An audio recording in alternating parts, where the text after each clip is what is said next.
네, 안녕하십니까. 알림이 황희도입니다.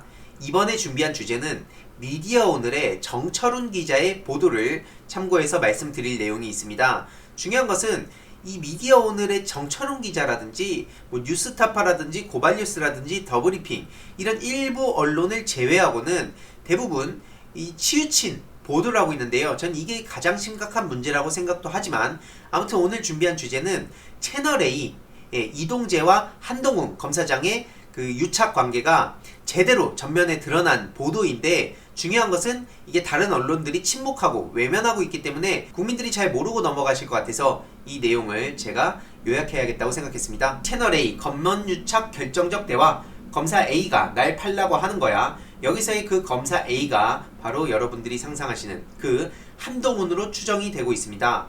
좀 간단하게 요약해보면 이렇습니다. 채널A 스스로 검언 유착의 결정적 장면을 보고서에 담았다는 그런 소식인데요. 채널A 이동재 기자와 후배 백 기자와의 통화 녹취록이 담겨있다는 겁니다. 이동재 기자의 발언이 거의 검언 유착을 실토하는 수준에 가까웠다는 거고요. 그러면서 본인이 기사를 안 쓰면 그만인데 위험하게는 못하겠다고 했더니 갑자기 땡땡땡이 맞나봐 그래도 하는 거라는 내용이 담겨 있습니다. 이 땡땡땡이 그 한동훈 검사장으로 다들 추측을 하고 있는 상황이고요.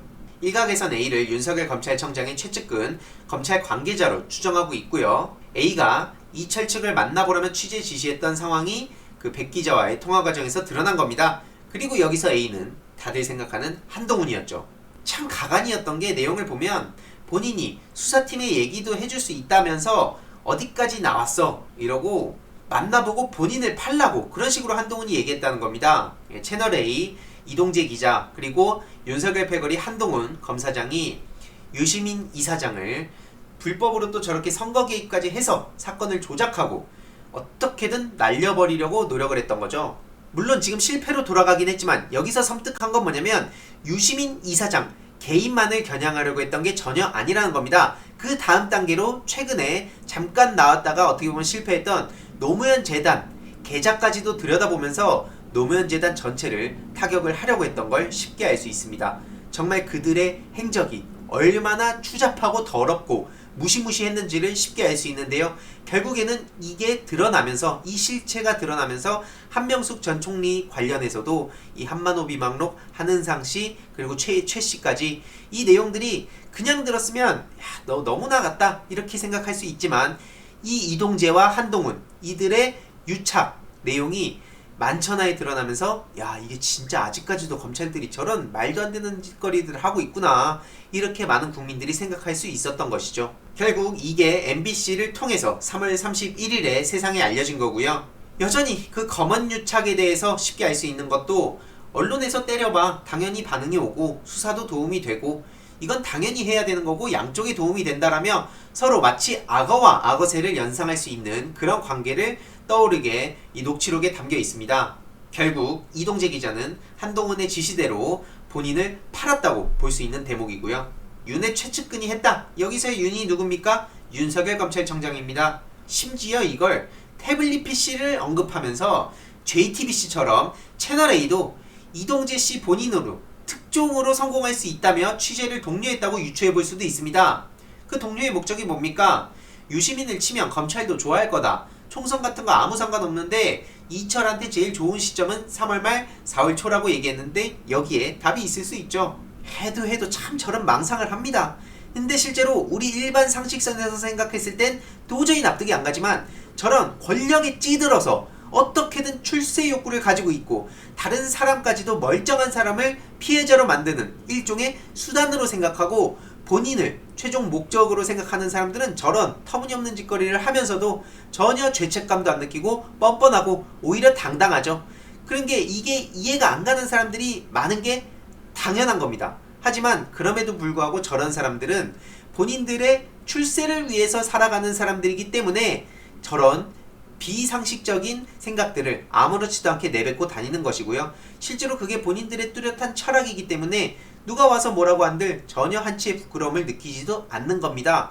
중요한 것은 이 사건이 결국엔 그 검찰과 언론의 유착 관계가 만천하에 드러난 것뿐만 아니라 정치에도 개입을 해서 유시민 이사장과 노무현 재단, 더 나아가서 결국엔 친문 문재인 정부의 핵심 인사들까지 겨냥하려고 했던, 결국에는 총선과 더불어서 다음 대선까지도 노리려고 했던 어마무시한 그런 계획이었다는 걸 쉽게 알 수 있습니다. 뭐 중요한 것은 저들의 그 터무니없는 조작이었기 때문에 태블릿 PC와는 전혀 다른 결과가 나온 것이죠.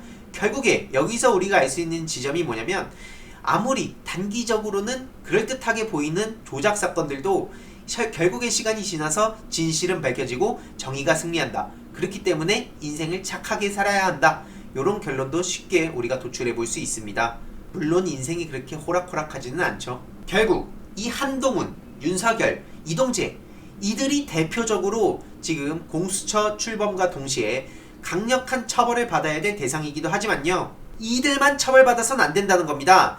채널A에서 이동재 상사들 중에서 이걸 묵인해줬던 사람들, 그리고 윤석열 패거리들, 그리고 절대 잊혀져서는 안 될 나경원, 요런 사람들을 절대 잊어서는 안 된다는 겁니다. 그리고 최근에 곽상도까지 여러가지 의혹이 제기되고 있는 상황인데요, 미래통합당 측 사람들, 한마디로 적폐 기득권 세력들, 그리고 친일 매국노 세력들까지도 배후를 분명히 파봐야 하고, 이들이 어디서부터 어디까지 연결이 돼 있는지를 똑똑하게 찾아봐서 이들을 제대로 수사를 하고 그 기소를 하고 또 처벌받는 그날까지 절대로 외면해선 안 된다는 사실을 우리는 또다시 알 수가 있습니다. 중요한 것은 지금 저처럼 이렇게 목소리를 내는 사람들을 고소고발하고 공격하고 어떻게든 헐뜯으려고 할 텐데, 전혀 그런 거에 겁먹을 필요가 없습니다. 이걸 보고 있는 청년들 중에서도 유튜브를 하고 싶은 분들 충분히 목소리를 내면 되고요. 오늘의 결론, 이 윤석열 패거리와 채널A 이동재 기자, 그리고 나경원, 곽상도, 이런 인간들 조만간 훅 가게 생겼다. 그리고 언론은 왜 이런 내용을 다루지 않느냐? 결국엔 언론도 개혁이 시급하다. 이 내용도 주위에 널리 공유 부탁드리겠습니다.